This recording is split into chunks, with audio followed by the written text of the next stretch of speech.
0.1%의 선택, 성경 암송의 길.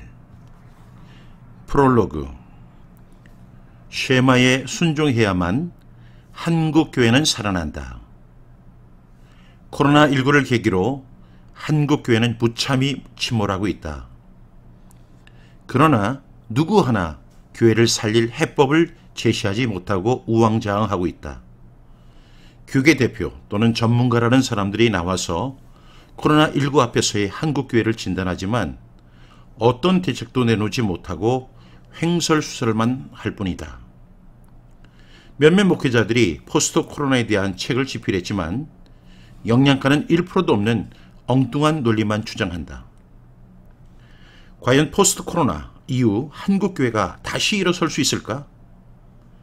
100% 한국교회는 다시 회복될 수 있다.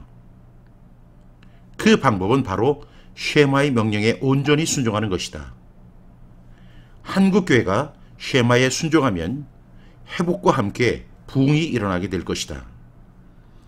그러나 만약 쉐마의 명령에 불순종하면 한국교회는 영원히 회복되지 못할 것이다. 그럼 한국교회가 그동안 외면했던 쉐마의 명령은 무엇인가? 신명기 6장 4절부터 9절 말씀. 이스라엘아 들으라. 우리 하나님 여호와는 오직 유일한 여호와이시니 너는 마음을 다하고 뜻을 다하고 힘을 다하여 내 하나님 여호와를 사랑하라. 오늘 내가 네게 명하는 이 말씀을 너는 마음에 새기고 내 자녀에게 부지런히 가르치며 집에 앉았을 때이든지 길을 갈 때이든지 누워있을 때이든지 일어날 때이든지 이 말씀을 강론할 것이며 너는 또 그것을 내 손목에 메어 기호를 삼으며 내 미간에 붙여 표로 삼고 또 내 집 문설주와 바깥문에 기록할지니라. 쉐마는 하나님을 사랑하는 자세를 제시하고 있다. 그 자세란 마음을 다하고 뜻을 다하고 힘을 다하여 하나님을 사랑하는 것이다. 그리고 하나님을 사랑하는 실천사항으로 3가지 명령이 주어졌다. 첫째 명령은 하나님의 말씀을 마음에 새기는 성경 암송이다. 둘째 명령은 암송한 하나님의 말씀으로 하브루타를 하는 것이다. 셋째 명령은 성경 암송과 하브루타를 생명을 다해 지켜내기 위해 테필린 복음을 선포하는 것이다. 즉 성경 암송과 하브루타 그리고 테필린 복음에 순종하는 것이다. 그리고 마음을 다하고 뜻을 다하고 힘을 다하여 하나님을 사랑하는 자세는 3가지 명령에 적용된다 라고 우리에게 구약 성경을 전달해 준 유대인들은 해석한다. 성경 암송이란 마음을 다해서 하는 것이다.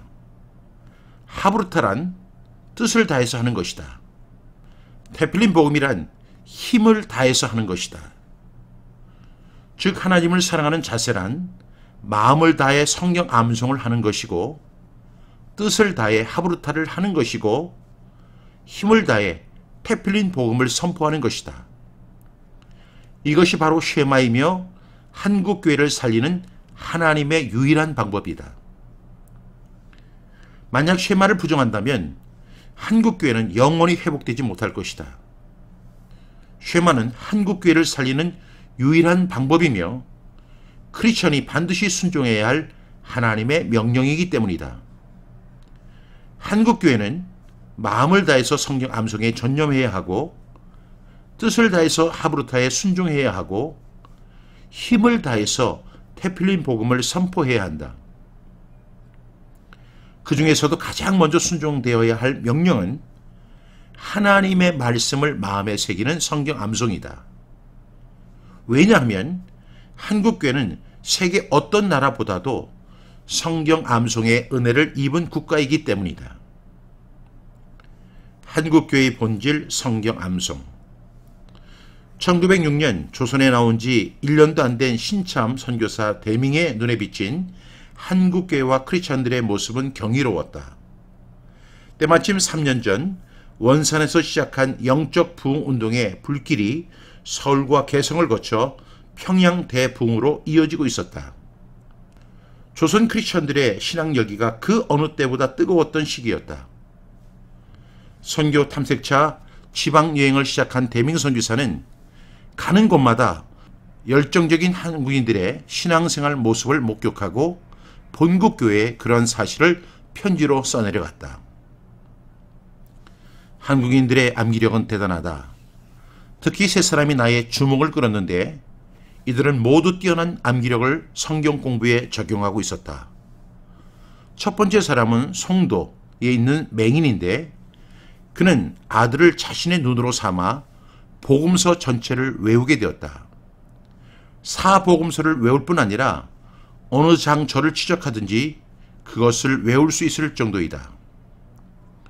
두 번째 사람은 속장인데 역시 성경 말씀을 탐독하여 누가복음과 사도행전을 외울 수 있다. 세 번째 사람은 매서인인데 아무 성경 구절을 갖다 대도 그것이 어디에 있는 말씀인지 정확히 밝혀낸다. 과연 미국 크리스천들 중에서 이 정도로 성경을 잘하는 사람이 몇 명이나 될 것인지 의문이다. 성경을 연구하는 데 초점을 맞추는 서양인들과는 달리 조선의 크리스천들은 성경을 암송하는 데 주력했다. 믿은 지 얼마 안 되는 사람도 성경 한두 구절쯤은 기본으로 외우고 열심히 있는 크리스천은 장 혹은 복음서 단위로 외울 정도였다. 한국교회의 신앙유산 성경사랑. 이 같은 성경 암송의 현상은 선교사 혹은 서구교회의 역량이라기보다 성경의 명령 그대로 순종하려는 한국인의 순수한 신앙이 전통이 되어 자랑스러운 신앙유산으로 남아 있었다. 선교사 대밍을 놀라게 만든 첫 번째 사람, 복음서를 줄줄 외웠다는 개성의 맹인은 초기 한국교회사에서 전설적인 맹인 전도자로 명성을 날린 백사겸이다.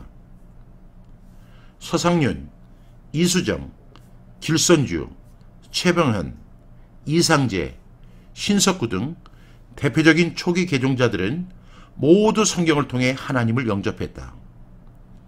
그리고 이들 초기 교회 지도자들이 전개한 집중적인 사경회를 통해 한국교회가 든든히 뿌리를 내리고 놀랄만하게 성장하게 된 것이다. 당시 한국교회는 부흥회와 함께 사경회가 존재했다. 사경회란 일정 기간 동안 성경을 배우고 암송하는 말씀 집회를 의미한다. 사경회의 주요 강의 과목으로는 사복음서, 예수의 생애, 바울서신, 교리문답, 주기도문, 십계명, 사도신경 등이 있으며 그리스도교 교육 과목으로는 성경 암송, 주일학교 교육법, 기도법, 개인 전도법 등이 있었다. 집회 시간은 새벽 기도회부터 시작하여 오전과 오후로 나누어 성경을 공부했고 밤에 개인 전도 방법을 통한 축호 전도와 노방 전도를 했다. 이처럼 사경회는 성경 공부를 통한 신앙심의 배양과 더불어 계몽적인 역할을 했으며 부흥 사경회로 발전하여 한국교회 부흥 운동의 기틀이 되는 계기가 되었다. 초기의 크리스천들은 자신의 신앙 성장을 위해 개인적으로 성경 암송하기를 즐겨했다. 무어 선교사는 성경을 사랑하고 성경 배우기를 좋아하는 한국인들은 베레아 사람들의 참 자녀들이라고 했다. 그 이유는 어린아이부터 나이든 어른에 이르기까지 모든 교인들이 성경을 가지고 있고 성경과 찬송가 없이 교회에 가는 것은 모자나 신발 없이 교회에 가는 것처럼 생각하고 있기 때문이라고 하였다.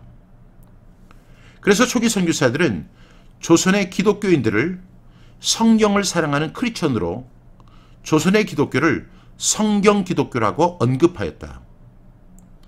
그동안 한국교회는 성경 말씀을 읽고 암송하는 일에 남다른 열정을 보여주었기 때문이다.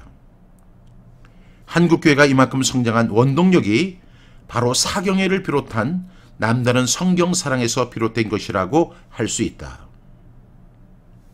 성경 암송은 길이다. 성경 암송은 길이다. 성경 암송이란 하나님의 말씀을 마음에 새겨놓고 언제나 인생의 갈림길에서 길을 제시한다. 그래서 지혜로운 0.1%의 크리스천들은 성경 암송을 한다. 우리가 알고 있는 믿음의 선배들은 모두 성경 암송주의자들이었다. 그들은 어디에 있든지 어느 시대를 살았든지 어떤 환경에 있었든지 하나님의 말씀을 입에 달고 살았다. 5만 번 기도응답으로 유명한 조지 물러는 1825년 11월부터 성경을 읽고 또 읽기 시작하여 수천 절을 암송하였다. 그리고 그는 말씀으로 기도했다. 결과 그는 5만 번의 응답을 받은 사람이 된 것이다.